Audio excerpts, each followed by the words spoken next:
Hi everyone, I am Ayush and welcome back to NG code. सो आज की video में हम लोग करने जा रहे हैं स्टैट्स 1 वीक 5 का जीए। काफ़ी सारे स्टूडेंट्स ये चाहते थे कि उनके लिए जीए को, क्योंकि स्टैट्स 1 के जो जीए हैं क्विज 2 के, जो वीक 5 से लेके 8 तक हैं, वो काफ़ी सारे स्टूडेंट्स को प्रॉब्लम देते हैं। वो स्टूडेंट्स को जल्दी समझ नहीं आते या फिर वो टफ़ लगते हैं उन्हें। तो मैं यहाँ पे आज वीक 5 से स्टार्ट कर रहा हूँ और वीक 8 तक मैं आपको कैसे आपको जीए को अप्रोच करना है, कैसे आपको एक-एक क्वेश्चन को सॉल्व करना है, कैसे आपकी थिंकिंग होनी चाहिए, वो सब आपको इस एक वीडियो से क्लियर हो जाएगा। वीक 5 का जीए आपको बहुत ही आराम से आ जाएगा, ठीक है? आपको सारी चीज़ें क्लियर होंगी, कैसे एक क्वेश्चन में हम लोग कॉन्सेप्ट लगाते हैं, कैसे किसी और क्वेश्चन में हम लोग कॉन्सेप्ट लगाते हैं, कैसे हम लोग फ़ॉर्मूलाज़ का यूज़ करते हैं, तो वो चीज़ आपको समझ में आ जाएगी। अब बात आई फ़ॉर्मूलाज़ पे, तो मैं इसी के साथ-साथ प्रिपेयर कर रहा था आपके लिए स्टैट्स 1 की फ़ॉर्मूला शीट, ठीक है?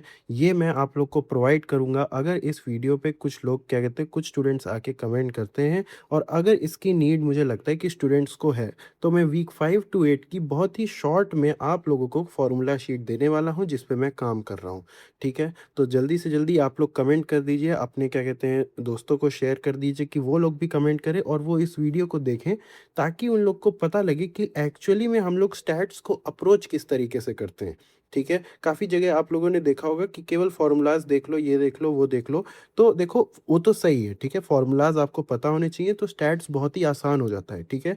लेकिन साथ में आप लोगों को लॉजिकल थिंकिंग भी आनी चाहिए, जिससे आप लोगों के लिए और ईज़ी हो जाएँ चीज़ें, ठीक है? तो अब हम लोग स्टार्ट करते हैं। तो स्टार्ट करने से पहले कुछ चीज़ जो आप लोगों को अपने मन में रखनी चाहिए कि every problem you solve on paper today is one less second of hesitation in the exam hall tomorrow. Show up, do the work and count it out. ठीक है? आज आप जितने क्वेश्चन प्रैक्टिस करते हैं वो एग्जाम में आपका उतना ही टाइम बचा लेगा, ठीक है? सो इसीलिए आपके लिए प्रैक्टिस करना ज़रूरी है, और मैं टाइम से पहले ही आप लोगों के लिए ये सब प्रैक्टिस क्वेश्चंस ला रहा हूँ, ठीक है? तो स्टार्ट करते हैं हम लोग अपने फर्स्ट क्वेश्चन से। तो बहुत ही आसान सा क्वेश्चन सबसे पहले अपने पास आया है। क्वेश्चन क्या कहता है? विनोद हैज़ 6 रजिस्टर्स, ठीक है, एंड 7 कवर पेपर्स। उसके पास 6 क्या थे? रजिस्टर्स थे। 6 उसके पास रजिस्टर्स थे, और क्या था? 7 उसके पास कवर्स थे, ठीक है? उसके पास 6 रजिस्टर्स थे एंड 7 कवर थे, ठीक है? Of different colour. ये ध्यान रखना, ये क्या है? ये सारे अलग-अलग हैं। ये सारे अलग-अलग हैं। सारे जो कवर्स हैं, वो सब अलग-अलग रंग के हैं, ठीक है? In how many ways can he cover all the register with the cover paper? हमसे कहा जा रहा है कि हर एक रजिस्टर को कवर करने में कितने नंबर ऑफ वेज हैं जो कि लगने वाले हैं विनोद को। तो सिंपल सी बात आपको क्या करनी है, हम लोगों को कवर किस पे चढ़ाना है? 6 रजिस्टर्स पे। तो आप लोग 6 रजिस्टर्स को एक साथ कर लो कि मैंने यहाँ पे 6 रजिस्टर्स को कर लिया, ठीक है? अगर आप पहले रजिस्टर पे कवर चढ़ाओगे तो पहले रजिस्टर पे आपके पास कितने कवर के ऑप्शंस होंगे? आपके पास 7 कवर थे टोटल, तो पहले रजिस्टर पे जब आप जाओगे तब आपके पास 7 चॉइस होंगी, है कि नहीं? तो आपने क्या किया, पहले कवर पे 7 चॉइस थी तो उसमें होंगे 7 वेज, इनटू, क्योंकि यहाँ पे हमें 6 रजिस्टर्स के लगाना है, यानी कि पहले पे चढ़ाया, उसके बाद दूसरे पे, उसके बाद तीसरे पे। यहाँ पे क्या बन रहा है? एंड वाली सिचुएशन बन रही है कि हम लोग को एक पूरा काम करना है, ठीक है? तो अगर आपने एक कवर पहले रजिस्टर पे चढ़ा दिया तो बाद वाले रजिस्टर पे कितने कवर बचेंगे? 6 कवर की चॉइस बचेगी। सिमिलरली नेक्स्ट रजिस्टर पे 5 कवर की चॉइस, फिर नेक्स्ट पे 4, फिर नेक्स्ट पे 3, फिर उसके बाद 2। तो यहाँ पे आप लोगों का क्या हुआ कि आपने जितने जितने नंबर ऑफ वेज थे वो कैलकुलेट कर लिए, और इसका आंसर कितना आ रहा है? 5040। सो अगर ऐसा क्वेश्चन आता है तो आप लोग इस तरीके से आराम से सॉल्व कर सकते हो, ठीक है? अभी काफ़ी क्वेश्चन और भी आएंगे जहाँ पे मैं इस तरीके से बहुत ही ईजिली क्वेश्चन को सॉल्व करके दिखाऊंगा, ठीक है? सो ये था, एक काफ़ी ईज़ी वे था इस क्वेश्चन को सॉल्व करने का। आई होप आप लोग को समझ में आया हो। अब हम लोग मूव करते हैं नेक्स्ट क्वेश्चन की तरफ। तो जब हम नेक्स्ट क्वेश्चन की तरफ आते हैं, नेक्स्ट क्वेश्चन हमसे क्या कहता है कि 5 classmate could not agree on who would stand in the group photo along with the teacher for the year book. हमसे कहा जा रहा है कि 5 ऐसे स्टूडेंट हैं, अपने पास 5 स्टूडेंट हैं क्लास में, और क्या करना है, हमें ग्रुप फोटो एक ली जा रही है, ठीक है? अब वो लोग डिसाइड नहीं कर पा रहे कि कौन सा स्टूडेंट जो है वो टीचर के साथ रहेगा, ठीक है? In how many possible groups, ठीक है, हाउ मेनी पॉसिबल ग्रुप्स, हम लोग ऐसे कितने ग्रुप्स बना सकते हैं such that there is at least one at least one student with the teacher in the photo. अब जब भी आपके पास ये एटलीस्ट वाली चीज़ है ना कि एटलीस्ट वन, जब भी आपके पास ऐसा कोई केस आए, तब आप लोग अपने माइंड में एक चीज़ रख सकते हो कि इसको मैं किस तरीके से और देख सकता हूँ। इसको मैं ऐसे और देख सकता हूँ कि अगर अपने पास टोटल नंबर ऑफ ग्रुप पता चल जाए या फिर टोटल नंबर ऑफ जो भी उस क्वेश्चन में पूछ रहा हो वो पता चल जाए, उसमें से मैं माइनस कर दूं, उसमें से मैं क्या माइनस कर दूं, नन, नन वाला केस। यानी कि यहाँ पे अगर मैं ये फाइंड कर लूं कि ऐसे कितने ग्रुप्स बन सकते हैं फोटो लेने के लिए, ठीक है, उसमें से मैं माइनस कर दूं वो एक ग्रुप जिसमें एक भी स्टूडेंट नहीं होगा, ठीक है, ऐसा केवल एक ही ग्रुप होगा सारे स्टूडेंट्स में से, सारे ग्रुप्स में से केवल एक ऐसा ग्रुप होगा जिसमें क्या कहते हैं कोई भी स्टूडेंट टीचर के साथ नहीं होगा, ठीक है। तो अगर मैं total number of groups find करके माइनस कर दूं नन, और नन का केस कितना है, केवल एक ग्रुप, तो अगर मैं टोटल नंबर ऑफ वेज में से माइनस कर दूं वन, तो मुझे क्या मिल जाएगा यहाँ पे, number of possible groups that can be made such that at least one student is there with the teacher in the photo, ठीक है। तो यहाँ मैंने ये चीज़ देख ली। अब मुझे क्या देखना है, मुझे देखना है कि मैं total number of veg find कैसे करूँगा। आपके पास स्टूडेंट कितने हैं, 5 स्टूडेंट हैं। आपके पास कितने हैं, 5 स्टूडेंट हैं, ठीक है। आपके पास यहाँ पे 5 स्टूडेंट हो गए, ठीक है, यहाँ पे मेरे पास 5 स्टूडेंट हो गए, ठीक। इस स्टूडेंट के पास कितनी चॉइस है, 2 चॉइस हैं, या तो यस कि ये टीचर के साथ खड़ा होगा या तो नहीं, तो इधर कितना हुआ 2। फिर इसके पास कितनी चॉइस है, इसके पास भी 2 चॉइस हैं। इसके पास कितनी चॉइस है, 2 चॉइस, इसके पास भी 2 चॉइस एंड इसके पास भी 2 चॉइस, ठीक है। तो इस तरीके से हमारे नंबर ऑफ ग्रुप बन सकते हैं। इसके पास 2 चॉइस थी, इनटू इसके पास 2 चॉइस, इनटू इसके पास 2 चॉइस, इनटू इसके पास एंड इसके पास, तो टोटल ये कितना हो गया, 2 की पावर 5, 2 की पावर 5, कि मेरे पास 2 की पावर 5 नंबर ऑफ ग्रुप्स जो हैं वो बन सकते हैं टोटल, ठीक है। हमसे क्या पूछा है, एटलीस्ट वन स्टूडेंट होना चाहिए, तो हम इस 2 की पावर 5 में से अगर माइनस कर दें एक ग्रुप जिसमें स्टूडेंट क्या कहते हैं टीचर के साथ नहीं होगा, केवल एक ही ऐसा ग्रुप होगा जिसमें स्टूडेंट टीचर के साथ होगा ही नहीं, ठीक है। तो अगर हम उसे माइनस कर दें तो हमें वो सारे ग्रुप्स मिल जाएंगे जिसमें कम से कम एक स्टूडेंट तो है, ठीक है। तो 2 की पावर 5 अपने पास क्या होता है, 2 की पावर 4 इज 16 एंड 2 की पावर 5 इज 32, ठीक है। तो यहाँ पे क्या आ जाएगा, 32 माइनस 1, यानी कि 31 ऐसे ग्रुप्स हैं जिसमें अपने पास क्या कहते हैं एटलीस्ट एक स्टूडेंट टीचर के साथ प्रेजेंट है, ठीक है। सो इस तरीके से ये क्वेश्चन को करना था। आप लोग ध्यान रखना, अगर कहीं पे भी ये एटलीस्ट वन स्टूडेंट या कुछ पूछता है, वहाँ पे आप ये टोटल माइनस 1 या टोटल माइनस जो भी आपका केस बन रहा हो उसके हिसाब से प्रॉब्लम को सॉल्व करके ज़रूर देखना, ठीक है। नेक्स्ट हम लोग चलते हैं अपने नेक्स्ट क्वेश्चन पे। नेक्स्ट क्वेश्चन पे हमसे कहा जा रहा है J bought a new car, ठीक है, J bought a new car in New York where a license plate can be created with alphabet A B C D E W X Y Z, ठीक है। अपने पास अल्फ़ाबेट कहाँ से कहाँ तक है, A B C D E और W X Y Z, अपने पास ये कितने 9 लेटर्स हैं यहाँ पे, ठीक है। And numbers from 0 to 9, number कौन से यूज़ कर सकता है वो 0 to 9, ठीक है। He can either select a normal licence plate और अ वीआईपी लाइसेंस प्लेट, ठीक है। हमसे ये कहा जा रहा है कि या तो वो नॉर्मल लाइसेंस प्लेट लेगा या तो वो क्या लेगा, वीआईपी लाइसेंस प्लेट, ठीक है। The VIP licence plate begins with 1 alphabet followed by 2 numbers. तो देखो यहाँ पे हमसे क्या कह रहे हैं कि जो वीआईपी लाइसेंस प्लेट है उसमें क्या है, 1 अल्फ़ाबेट है, तो मैं ये पहले वाली प्लेस पे क्या होगा उसके, अल्फ़ाबेट होगा, अल्फ़ाबेट होगा। एंड बाकी 2 जगह पे क्या होने वाले हैं, नंबर होने वाले हैं, नंबर होने वाले हैं, ठीक है। द फिर उसके बाद the normal licence plate begin with 1 number and 2 alphabet. तो नॉर्मल वाले का क्या है कि उसमें एक नंबर होगा एंड 2 अल्फ़ाबेट होंगे, 2 अल्फ़ाबेट होंगे। और भी कुछ था क्या, हाँ, वीआईपी में एक और चीज़ है कि रिपीटिशन अलाउड है वीआईपी में, इसमें यहाँ पे जो रिपीटिशन है वो चीज़ अलाउड है, ठीक है। हमसे क्या पूछ रहा है, in how many ways can he select the VIP licence plate. तो अभी आप लोग क्या करो, वीडियो को पॉज करो और खुद से एक बार क्वेश्चन को सॉल्व करने का ट्राई करो, ठीक है। कर लिया सॉल्व। अब हम लोग आगे बढ़ते हैं कि अब कैसे होगा ये मैं बताता हूँ, बहुत सिंपल सा है, ठीक है। 3 जगहें थी अपने पास, पहला अल्फ़ाबेट के लिए, दूसरा नंबर के लिए, बाकी 2 नंबर के लिए, ठीक है। अल्फ़ाबेट रखने के लिए कितनी चॉइस है मेरे पास? 1 2 3 4 5 6 7 8 9 9 चॉइसेस इनटू नंबर्स रखने के लिए कितनी होंगी? मेरे पास 0 से 9 तक है, तो 0 से 9 तक मेरे पास टोटल 10 चॉइस हैं, ठीक है? 10 चॉइस। और सिंस यहाँ पे रिपीटिशन अलाउड है, तो इस जगह पे मैं 10 रख सकता हूँ, ठीक है? इस जगह पे मैं 10 रख सकता हूँ एंड अगले पे भी मैं 10 रख सकता हूँ, ठीक है? तो ये क्या हो गया मेरे पास? नंबर ऑफ वेज कितने आ गए? 9 इंटू 10, तो ये कितना हो गया मेरे पास? 900 वेज। तो ऐसे कितने वेज होंगे जिसमें हम लोग वीआईपी लाइसेंस प्लेट चूज कर सकते हैं? 900 वेज, ठीक है? सो काफ़ी सिंपल था ये तरीके से। अब आप लोग एक बार खुद से वीडियो को पॉज करो और खुद से आप लोग फाइंड करो किस चीज़ को, आप लोग फाइंड करो कि अगर उसे नॉर्मल के केसेस निकालने होते तो नॉर्मल के केसेस वो कैसे निकालता, ठीक है? आप लोग वो चीज़ ट्राई करो। अब हम लोग आगे बढ़ते हैं अपना नेक्स्ट क्वेश्चन पे। नेक्स्ट क्वेश्चन पे इसी से सेम चीज़ पूछा है। पूछ क्या रहा है? In how many ways can he select the licence plate normal और वीआईपी, यानी वो नॉर्मल में भी हो सकता है, वो वीआईपी में भी हो सकता है। तो अब यहाँ पे और आ गया, तो यानी यहाँ पे क्या होगा? एडिशन होगा। किस चीज़ का एडिशन होगा? नंबर ऑफ वेज जिसमें वो नॉर्मल लाइसेंस प्लेट ले सकता है प्लस नंबर ऑफ वेज जिसमें वो वीआईपी लाइसेंस प्लेट ले सकता है, ठीक है? वीआईपी के हम लोगों ने वेज देख लिए कितने हैं? 900।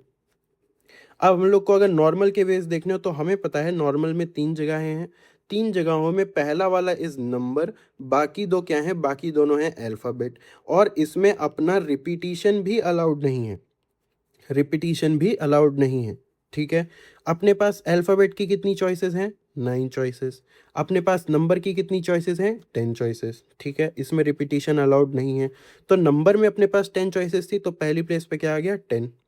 उसके बाद अल्फ़ाबेट में मेरे पास है 9 चॉइसेस, तो पहले अल्फ़ाबेट में 9 चॉइस है। आगे दूसरे अल्फ़ाबेट में क्या होगा? 8 चॉइसेस, क्योंकि एक अल्फ़ाबेट को हम यहाँ पे ऑलरेडी चूज कर चुके हैं। तो ये कितना हो जाएगा? 8 चॉइसेस। तो ये क्या हो गया मेरे पास? 10 इंटू 9 इंटू 8 72, यानी कि 720। 720 क्या आ गया मेरे पास? Normal, normal licence plate choose करने का, ठीक है? नॉर्मल लाइसेंस प्लेट चूज करने का। हमसे क्वेश्चन में क्या बोला है? नॉर्मल प्लस नॉर्मल और वीआईपी, यानी कि नॉर्मल प्लस वीआईपी का, तो वो कितना आ जाएगा? 720 प्लस 900 इज इक्वल्स टू 1620। हाँ, इज इक्वल्स टू 1620। सो इस तरीके से हम लोग क्या कर सकते हैं? इस वाले क्वेश्चन को सॉल्व कर रहे होंगे। सो आई होप आप लोग को इससे काफ़ी अच्छे से समझ में आया होगा कि कैसे हम लोग इजीली क्वेश्चन को सॉल्व कर सकते हैं, ठीक है? अब हम आगे बढ़ते हैं अपने नेक्स्ट क्वेश्चन पे। नेक्स्ट क्वेश्चन थोड़ा सा अच्छा क्वेश्चन है, बट इट्स जस्ट कैलकुलेशन, ठीक है? यहाँ पे क्या हो रहा है? राम हैज़ 9 ट्रॉफीज, ठीक है? नाम हैज़ n ट्रॉफीज, ठीक है? n trophies that he wishes to place in his main cabinet, ठीक है? Which has space only for 2 trophies. उसके पास उधर स्पेस कितनी है? 2 ट्रॉफी की है। If the number of trophies is increased by 3, then the number of possible ways to arrange the trophies in the main cabinet becomes 5 times the number of ways to arrange n trophies।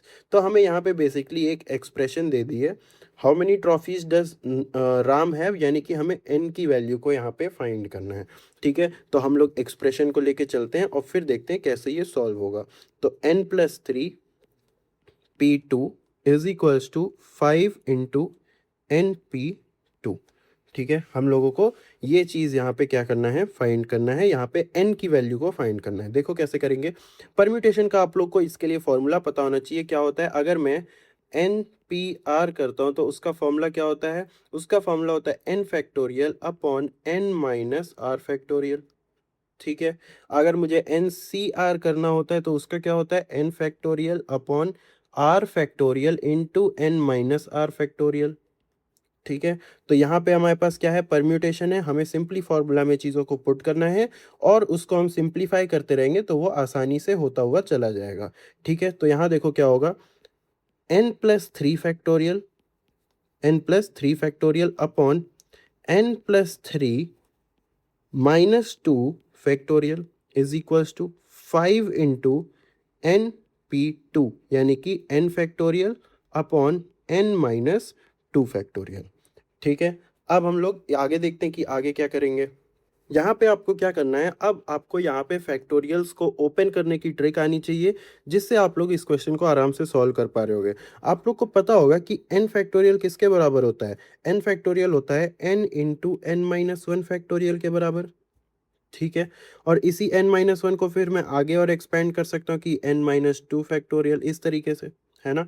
तो यहाँ पे आप क्या करो, पहले आप इसको वो करो, 3 माइनस टू है तो ये क्या हो जाएगा, n प्लस वन फैक्टोरियल, ठीक है। अब आगे बढ़ते हैं, आगे देखो, यहाँ पे पहले इसको लिखो, ये क्या है, n प्लस थ्री फैक्टोरियल।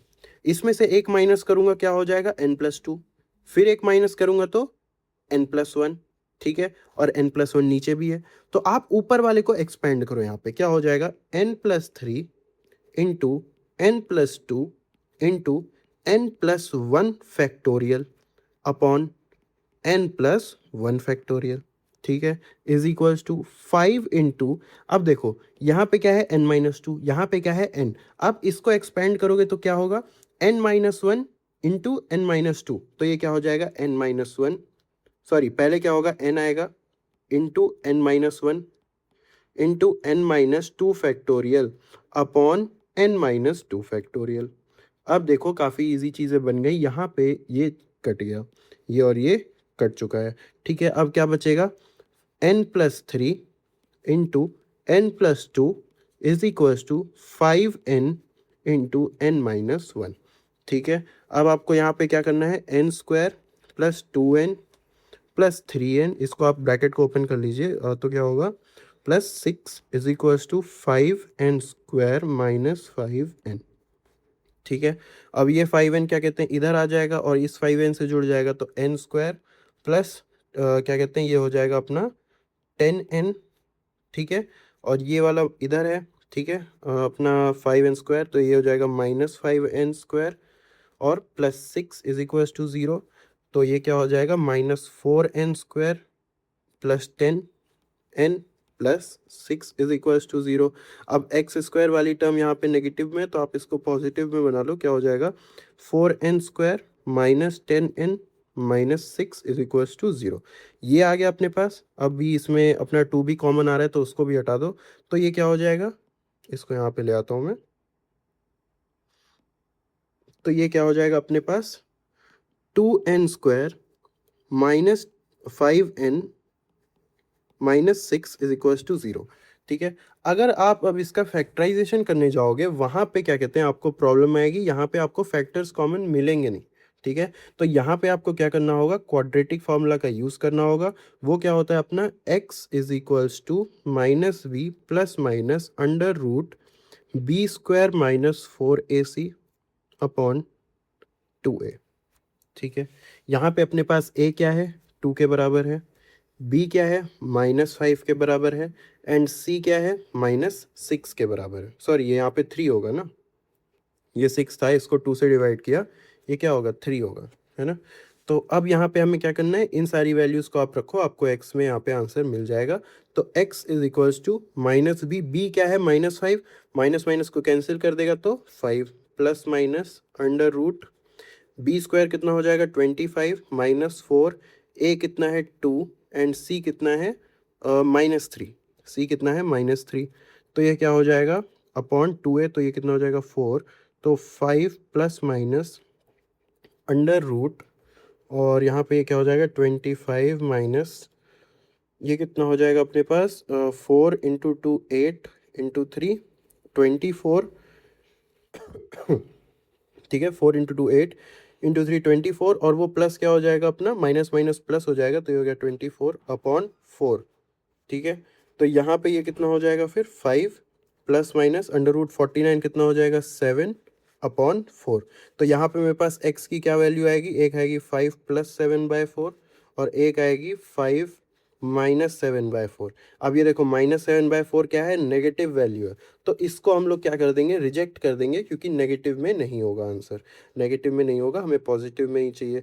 तो यहाँ पे हमें क्या मिल जाएगा, five plus seven by four यानी कि 12 बाय फोर यानी कि थ्री।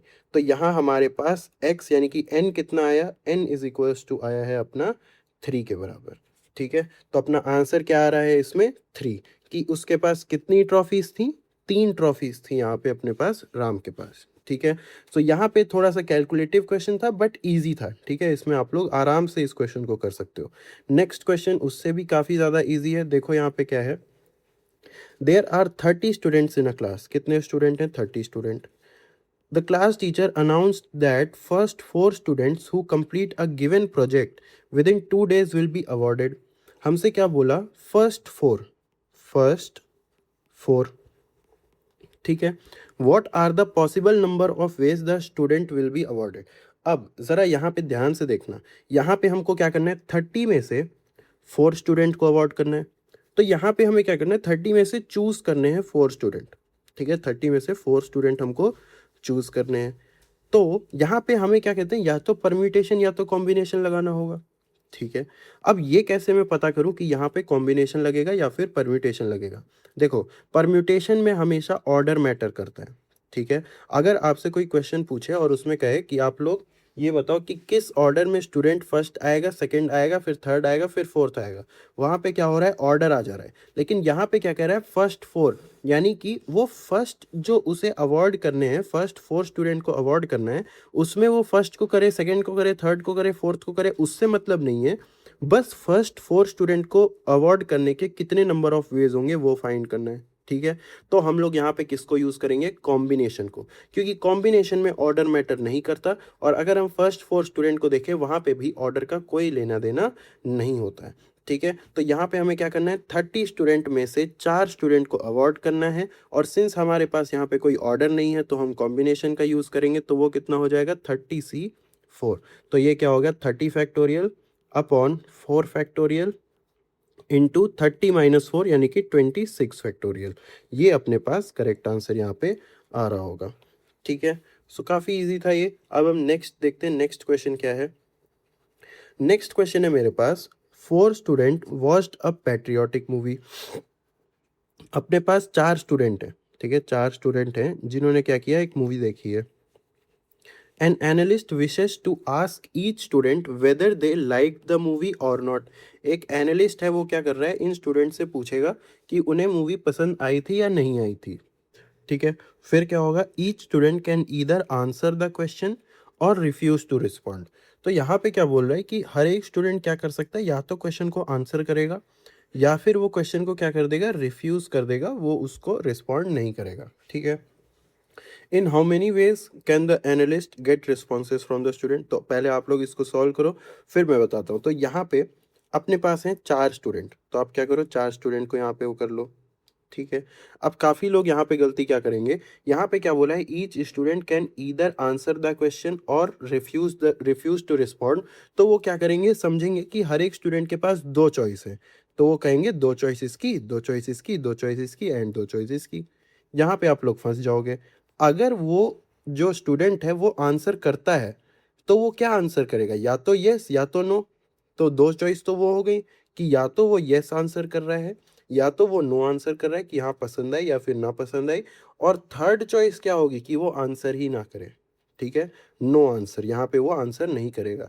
तो यहाँ पे हर एक स्टूडेंट के पास 3 चॉइसेस है, या तो बोलेगा अच्छी लगी, या तो बोलेगा अच्छी नहीं लगी, या तो बोलेगा ही नहीं। तो हर एक स्टूडेंट के पास है 3 चॉइसेस। तो यहाँ पे क्या होगा अपने पास, 3 × 3 × 3 × 3, यानी कि 3 की पावर 4, ठीक है। ये क्या कहते हैं, अपना आंसर आ रहा होगा। इतने नंबर ऑफ वेज होंगे जिसमें स्टूडेंट क्या कर सकता है, क्वेश्चन को आंसर कर सकता है, या फिर जो एनालिस्ट है वो क्या कर सकता है, रिस्पॉन्सेज ले सकता है स्टूडेंट से, ठीक है। नेक्स्ट क्वेश्चन की तरफ चलते हैं। नेक्स्ट क्वेश्चन भी काफ़ी आसान है। क्या बोला है, the value of sum of 5 non zero natural number, first 5, ठीक है, first 5 non zero natural number कौन से होते हैं, 1, 2, 3, 4, ठीक है, इज इक्वल्स टू 6 फैक्टोरियल 6/4, ठीक है। तो हमें क्या करना है, हमें फाइंड करना है वैल्यू ऑफ 1/x। तो बहुत ही आसान है, इन सारे नंबर्स का एडिशन इसके बराबर आ रहा है, यानी कि हमें x की वैल्यू फाइंड करनी है। तो 1 + 2 + 3 + 4 + 5 इज इक्वल्स टू कितना आ जाएगा, 6 फैक्टोरियल x/4। ये किसके बराबर है, 9, 3, 12, 2, 14, 1, 15। तो 15 is equals to 6 factorial x by 4। X को आप उस साइड भेज दोगे क्या होगा, 1 by x is equals to 15 को आप इस साइड भेज दो तो क्या होगा, 6 फैक्टोरियल अपॉन 4 इंटू 15।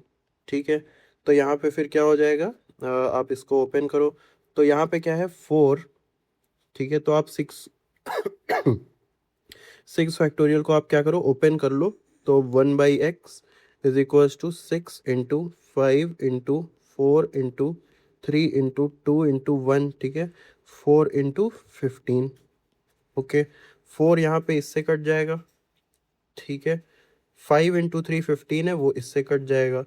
तो यहाँ पे 1 बाई एक्स कितना आया, 6 इंटू 2 यानी कि 12 के बराबर। तो 1 बाई एक्स की वैल्यू क्या आ रही है, 12। तो ये तो सिंपल सा अपना क्या कहते हैं, कैलकुलेशन वाला प्रॉब्लम था, इसमें तो कोई भी डाउट नहीं होना चाहिए।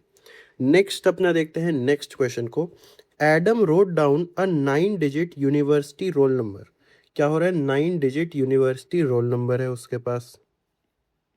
ठीक है, तो 1 2 3 4 5 6 7 8 9, 9 digit university roll number on a piece of paper. On his way home from office it rained heavily and the paper got wet. Okay, later he saw that the first 3 digits of the roll number had disappeared. First 3 digit अपने roll number के क्या हो गए, disappear हो गए। ठीक है, अपने रोल नंबर के फर्स्ट 3 डिजिट क्या हो गए, डिसअपियर हो गए। इन how many ways can Adam complete the university roll number if the repetition of digits is allowed.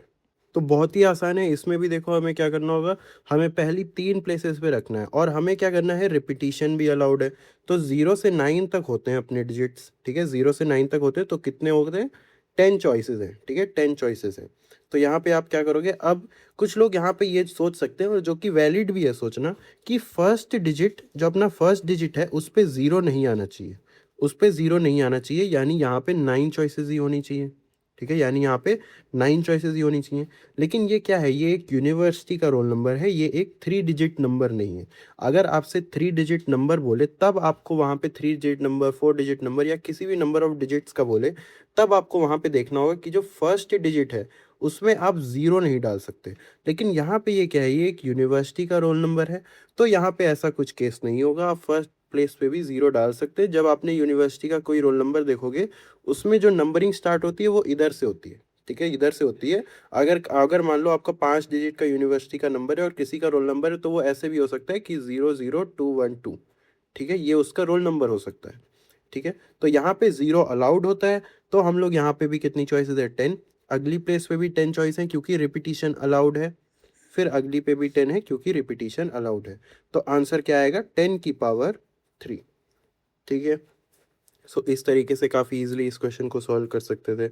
Next question को देखते हैं। नेक्स्ट क्वेश्चन क्या बोलता है, let x is equals to 5 factorial upon 4 into 3 factorial. तो इसको अगर हम सॉल्व करें, ये क्या होगा, 5 इंटू 4 इंटू 3 फैक्टोरियल तक इसको कर लो। क्यों कहा मैंने, नीचे भी 3 फैक्टोरियल तो वो कैंसिल हो जाएगा, तो 4 इंटू 3 फैक्टोरियल, ये हुआ कैंसिल, ये 4 इससे कैंसिल, क्या मिला आंसर, 5। अब आपको क्या करना है, which of the following expression is r equal to x. मुझे ये बताना है कि कौन सी ऐसी एक्सप्रेशन होगी जो कि बराबर होगी एक्स के, यानी कि 5 के। तो आप आंसर को फाइंड करना स्टार्ट करो। 0 फैक्टोरियल क्या होता है, 1, तो 5 इंटू 1 कितना हो जाएगा, 5। फिर 5 इंटू 1/0, तो वो कितना हो जाएगा, 1/1। तो 5 इंटू 1/1, ये भी कितना आया, 5। अब यहाँ पे क्या है, 5 इंटू 1/0, ये अपना इनडेफिनेट हो जाएगा, तो ये ऑप्शन गलत, ऑप्शन ए सही है, बी सही है। ऑप्शन डी, 5 इंटू 6 अपॉन, देखो यहाँ पे क्या है, 3 फैक्टोरियल इंटू, यहाँ पे क्या है, 3 इंटू 2, क्या ये भी 3 फैक्टोरियल है। 3 फैक्टोरियल किसके बराबर होता है, 3 इंटू 2 इंटू 1। अब आप 1 ना भी लिखो तब भी वो उसी के बराबर होगा, तो ये भी क्या है, ये भी 3 फैक्टोरियल है, प्लस 3 फैक्टोरियल, फिर प्लस 3 इंटू 2 इंटू 1, ये भी 3 फैक्टोरियल है। तो ये क्या हो जाएगा, 5 इंटू 6 अपॉन 3 इंटू 3 फैक्टोरियल। ये 3 क्या कर देगा इसको, 2 से मल्टीप्लाई, ये यहाँ पे फिर क्या हो जाएगा, 3 फैक्टोरियल को ओपन करेंगे तो ये क्या आ जाएगा, 3 इंटू 2, 2 और 2 कैंसिल हो जाएगा, तो ये आंसर हमारे पास कितना आएगा, 5/3। तो ये क्या कहते हैं, अपना ऑप्शन गलत हो जाएगा, 5 के बराबर आना चाहिए था, तो हम इसको सही करते हैं। फिर नेक्स्ट ऑप्शन को अगर हम देखें, यहाँ पे क्या है, 5 इंटू 18, ये अपना सही होगा। 5 इंटू 18, यहाँ पे क्या है, 3 factorial, plus 3 into 2, 3 factorial, plus ये भी क्या है, 3 फैक्टोरियल। तो इसको मैं कैसे लिख सकता हूँ, 3 इंटू 3 फैक्टोरियल, 3 इंटू 3 फैक्टोरियल। ये किसके बराबर हो गया, 6 के। ठीक है, किसके बराबर हो गया, 6 के।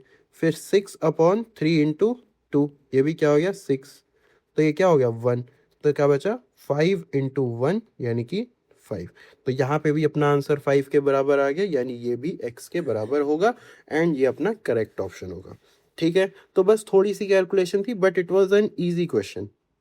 नेक्स्ट क्वेश्चन को हम लोग देखते हैं। नेक्स्ट क्वेश्चन यहाँ पे क्या कहता है, find the value of r such that the ratio of 3pr is to 4pr-1 is equals to 1/2।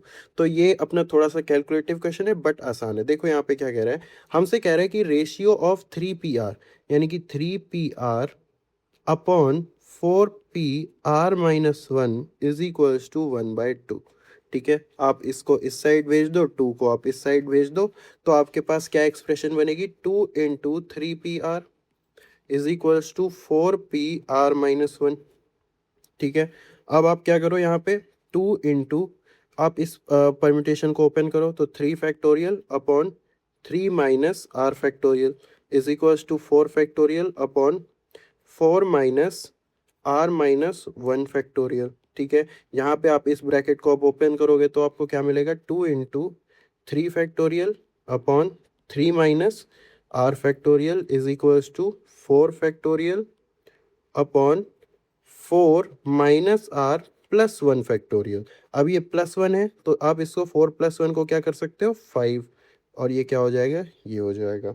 ठीक है, अब आपको क्या करना है यहाँ पे, अब काफ़ी आसान है। इस 4 फैक्टोरियल को क्या करो, आप ओपन कर दो, तो 2 into 3 factorial upon 3 minus r factorial is equals to 4 into 3 factorial upon 5 minus r factorial. ये 3 फैक्टोरियल और 3 फैक्टोरियल कैंसिल हो जाएगा, तो आपके पास क्या बचेगा, आपके पास यहाँ पे बचने वाला है 2 upon 3 minus r factorial is equals to 4 upon 5 minus r factorial. ठीक है, अब आप ज़रा ध्यान से देखो, यहाँ पे अपने पास एक बड़ा नंबर है, यहाँ पे छोटा नंबर है, लेकिन फैक्टोरियल तो सेम ही लग रहा है लगभग। तो आप इसको एक्सपेंड करना चालू करो। तो आप इसको कैसे एक्सपेंड कर सकते हो, एक आप अगर इसमें से माइनस करोगे तो क्या बन जाएगा, 4 माइनस आर फैक्टोरियल। फिर इसमें से भी एक माइनस कर दो तो 3 माइनस आर फैक्टोरियल, यहाँ तक रुक जाओ। अब देखो, ये वाली टर्म और ये वाली टर्म कैंसिल हो जाएगी, और ये भी इसको क्या करेगा, कैंसिल कर देगा, 2 कर देगा। तो अपने पास बचेगा क्या, 5 minus r into 4 minus r is equals to 2। ठीक है, अब आप क्या कहते हैं, इसको ओपन करोगे तो आपको क्या मिलेगा, 20 minus 5r minus 4r plus r square is equals to 2। इस 2 को यहाँ पे ले आओ, माइनस कर दो, तो क्या हो जाएगा, 18 minus 9r plus r square is equals to 2। ठीक है, तो ये यहाँ पे आप इसको कैसे, सॉरी 0, इसको आप यहाँ पे कैसे फैक्टराइज कर सकते हो, फिर r square plus r square plus आप इसको कर सकते हो, हाँ, minus 6r minus 3r plus 18 is equals to 0। Common ले लो यहाँ पे r को, तो r माइनस 6, यहाँ पे ले लो माइनस 3 को, तो r minus 6 is equals to 0। r minus 3 and r minus 6 is equals to 0। r की एक वैल्यू आ रही है 3 एंड एक वैल्यू आ रही है 6। अब कौन सी वैल्यू सही है, आप लोग ऊपर जाओ, यहाँ पे क्या लिखा है, 3pr। क्या कभी भी जब जिसमें से हम लोग सेलेक्ट कर रहे हैं वो क्या है, 3 की टोटल 3 है, उसमें से हम लोग r सेलेक्ट कर रहे हैं। क्या अगर r 6 होता तो हम ये कह सकते हैं कि 3 में से हम लोग 6 को सेलेक्ट कर रहे हैं, तो ये तो गलत हो जाता। तो यानी कि 6 जो है वो एक रिजेक्टेड वैल्यू है, 6 को हम लोग कर देंगे रिजेक्ट, और जो अपना आंसर होगा वो क्या होगा, 3। r इज इक्वल टू 3 अपना क्या होगा, करेक्ट आंसर होगा। ठीक है, सो इस तरीके से इस क्वेश्चन को करना था, बस केवल इसमें सॉल्विंग थी, it wasn't that difficult. Next question को देखो, नेक्स्ट क्वेश्चन क्या कहता है, the total number of ways to form a 3 digit number from the digit 0 to 8। हमसे हमारे पास 0 to 8 डिजिट हैं, तो टोटल कितने डिजिट हैं, 9 डिजिट्स। टोटल कितने डिजिट्स हैं मेरे पास? 9 डिजिट्स। अब मुझे क्या करना है, मुझे 3 डिजिट का नंबर फॉर्म करना है। 3 डिजिट के नंबर को अगर मुझे फॉर्म करना है तो मुझे ये ध्यान रखना होगा कि उसकी पहली प्लेस पे ज़ीरो नहीं आ सकता, उसकी पहली प्लेस पे ज़ीरो नहीं आ सकता। तो जो टोटल चॉइसेस हैं 9 चॉइसेस, इसमें से ज़ीरो तो नहीं आ सकता फर्स्ट प्लेस पे, तो बची कितनी चॉइसेस? 8 चॉइसेस। ठीक है। फिर जो मेरे पास नेक्स्ट नंबर होगा, इसमें क्योंकि हम लोग ज़ीरो, तो अब मुझे इस जगह ज़ीरो यूज़ कर सकता हूँ, लेकिन इस जगह वो नंबर नहीं यूज़ कर सकता जो यहाँ पे यूज़ हो गया, क्योंकि विदाउट रिपीटिशन है। तो वापस से अपने पास कितनी चॉइसेस होंगी? 8 चॉइसेस। उसके बाद मेरे पास कितनी चॉइस बचेंगी? 7 चॉइसेस इसके लिए। तो यहाँ पे ये क्या हो गया अपने पास? 8 इंटू 7। ठीक है। यहाँ पे क्या कहते हैं, आपको ऑप्शन नहीं दिख रहा होगा करेक्ट वाला, क्योंकि यहाँ पे परम्यूटेशन का यूज़ किया। परम्यूटेशन का यूज़ इसलिए किया, अब देखो कैसे उसको भी कर सकते हैं इजी वे में। फर्स्ट प्लेस पे ज़ीरो नहीं आ सकता था, तो 8 ही आएगा, मतलब 8 चॉइसेस हैं फर्स्ट प्लेस के पास। नेक्स्ट दो प्लेसेस में हमारे पास रिपीटिशन नहीं कर सकते हैं, और दो प्लेसेस के लिए अपने पास डिजिट्स कितने हैं? इधर ये थी, ये टोटल 9 डिजिट, 9 में से 0 चला गया, तो कितने डिजिट बचे? 8 डिजिट। अब 8 डिजिट में से मुझे इन दो डिजिट को यहाँ पे प्लेस करना है विदाउट रिपीटिशन, यानी कि 8p2। तो ये क्या हो जाएगा? 8 इंटू 8p2। ये होगा अपना correct option, option number B. ठीक है। सो इस तरीके से हम लोग को इस क्वेश्चन को करना था। बाकी अब हम लोग नेक्स्ट क्वेश्चन की तरफ चलते हैं। तो नेक्स्ट क्वेश्चन भी एक अच्छा क्वेश्चन है। नेक्स्ट क्वेश्चन क्या कहता है? 11 men and 9 women are to be seated on 20 chairs at a round table. Round table एक इंपॉर्टेंट चीज है जो यहाँ पे हमें इंफॉर्मेशन दी गई है। Find the total number of possible ways that 11 men are always sitting next to each other. जो 11 men हैं वो एक साथ बैठे हों हमेशा। तो आप क्या करो, आप ऐसा मान के चलो कि जो 11 सीट हैं, आपके पास टोटल कितनी सीट होंगी? 20 सीट्स होंगी, काफ़ी सारी सीट्स होंगी। ठीक है, 20 सीट्स। आप मान के चलो जो ये 11 सीट्स हैं, 11 सीट होंगी जिसपे मेन बैठेंगे, उसको आप क्या करो, एक सीट मान के चलो। उसको आपने क्या कर दिया? एक सीट मान के चले। तो वो जो 11 सीट्स थी, उस पे क्या हुआ, उस पे जो 11 मेन बैठेंगे वो अब एक ही साथ बैठेंगे, उनके बीच में कोई वुमेन नहीं आएंगी। बची हुई जो 9 सीट्स हैं, जो बची हुई 9 सीट्स हैं, ठीक है, ये अपनी 11 सीट्स एक साथ आ गई। बची हुई जो 9 सीट्स हैं, उन पे क्या होगा, उन पे मेरे बाकी जो वुमेन थी वो बैठेंगी। ठीक है, बाकी जो वुमेन थी वो बैठेंगी। ठीक है। तो इनको मैं कितने नंबर ऑफ वेज में अरेंज कर सकता हूँ? हमें क्वेश्चन में बोला है they are sitting at a round table. तो राउंड टेबल में हमें पता है कि जब हम लोग सर्कुलर की बात करते हैं, वहाँ पे अगर अपने पास जितने नंबर ऑफ ऑब्जेक्ट्स होते हैं, तो उनको अरेंज करने के लिए वेज कितने होते हैं? n-1 factorial. ठीक है। यहाँ पे अपने पास कितने ऑब्जेक्ट्स हैं? 1।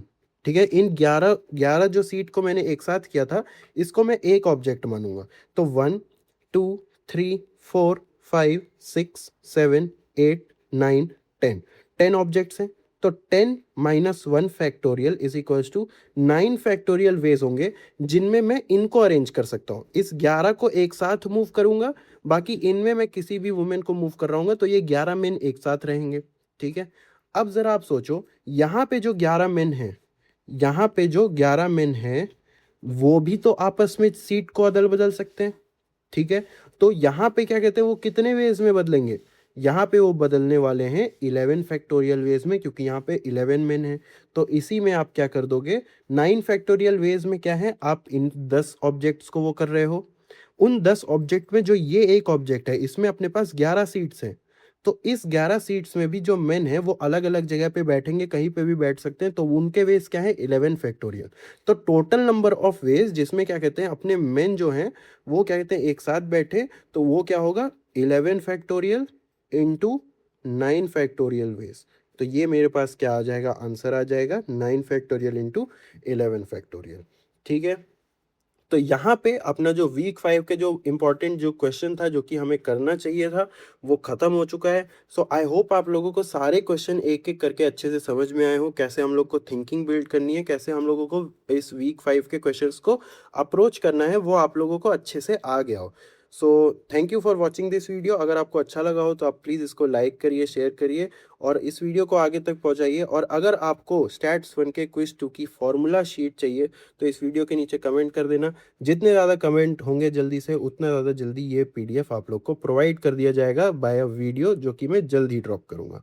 ठीक है, so thank you for watching the video. Good bye.